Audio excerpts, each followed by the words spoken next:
আমি মারা যাবো আজকে জানলাম, তাহলে আমিও অনেক বড় বড় দামি দামি আইসক্রিম খাবো, ঘুরে বেড়াবো, আর আমার প্রিয় নায়িকার সাথে দেখা করবো। প্রিয় নায়ক আমার শাকিব খান, ওর সাথে দেখা করবো।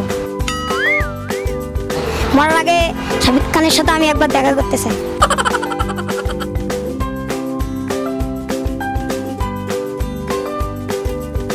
আচ্ছা চাচা, আপনি যদি জানতে পারেন যে আপনি কালকে মারা যাবেন, আজকে আপনার জীবনের শেষ দিন, তাহলে আপনি শেষ কোন কাজটা করে যাবেন? আমি জানলাম যে আমি কালকে মারা যাব, আজকে আমার শেষ দিন, যে আমি 5 ওয়াক্ত নামাজ পড়বো, আল্লাহর ইবাদত করবো, শুধু পানের দোকানে বসে থাকি। এটা আমার পানের দোকানে কেন বসে থাকে? যে পানের দোকানে বর্তমানে শেষ যে কোন মুহূর্তে যে শেষ হবে আমি তার কোনো নির্দেশনা নাই। এটা তো চোখের পলকের কথা, নিঃশ্বাসে কোনো বিশ্বাস নেই আমার। আমি হাতে এই মুহূর্তে যেতে পারি, হাতে 2 দিন পরেও যেতে পারি, কিন্তু আমার তো পেটে খাওয়া লাগবে। আমি তো পেটে না দিই, তাহলে আমি আপনার সাথে কথা বলবো কিন্তু আর আল্লাহর ইবাদত করবো।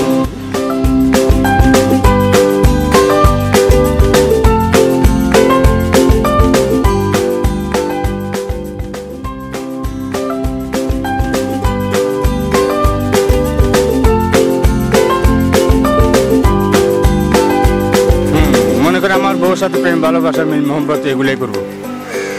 এটাই আমার মনে হবে স্বপ্ন। বউকে সময় দেবেন? আমার বউকে ভালোবাসবো। আমার বউর সাথে আনন্দ উপভোগ করবো মরবার আগে। তখন মরে গেলে আর কোনো দুঃখ নেই। মোহাম্মদ আবু তাহের।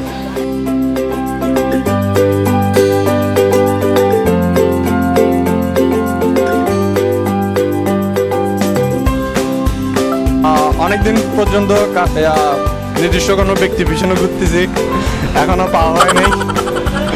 তো করে ইচ্ছা পূরণ করতে হইলে ওইটাই করে যাব, যেটা হচ্ছে এতদিন ধরে যে ডিজায়ার ছিল।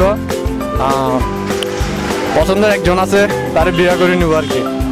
তা যা করা এনজয়মেন্ট আর ঘোরাঘুরি যাই হয় একদিনে, লাইফ লং ইচ্ছা পূরণ হবে ইনশাল্লাহ।